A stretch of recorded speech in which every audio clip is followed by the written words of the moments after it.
مجلس کے M L as و ایم ایل سیز نے مسلمانوں پر فائرنگ کی ویڈیو پوسٹ کرنے کے الزام میں آسام کے چیف منسٹر ہیمنت بسوا سرما کے خلاف شکایت درج کروائی۔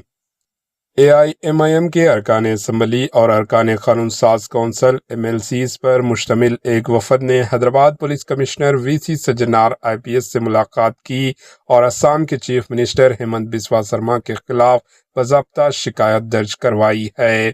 ایم آئی ایم وفد کا الزام ہے کہ آسام کے چیف منسٹر ہیمنت بسوا نے social media platform Twitter X پر ایک ایسی ویڈیو شیئر کی جس میں مبینہ طور پر مسلمانوں کو گولی مارتے ہوئے دکھایا گیا ہے۔ وفد کا کہنا ہے کہ اس طرح کی پوسٹس فرقہ وارانہ نفرت کو ہوا دینے والی ہے اور امن و امان کے لیے خطرہ بن سکتی ہے۔ ایم آئی ایم کے نمائندوں نے مطالبہ کیا کہ سوشل میڈیا پوسٹ کے خلاف فوری قانونی کارروائی کی جائے۔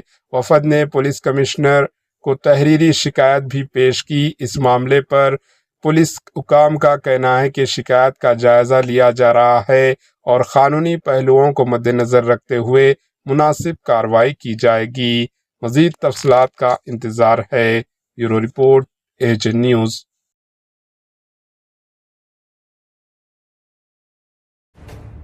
ایجن نیوز کے یوٹیوب چینل کو سبسکرائب کریں اور بیل آئیکن کو دبانا نہ بھولیں تاکہ آپ کو ہر نئی آنے والی ویڈیو کا نوٹیفیکیشن بر وقت مل سکے۔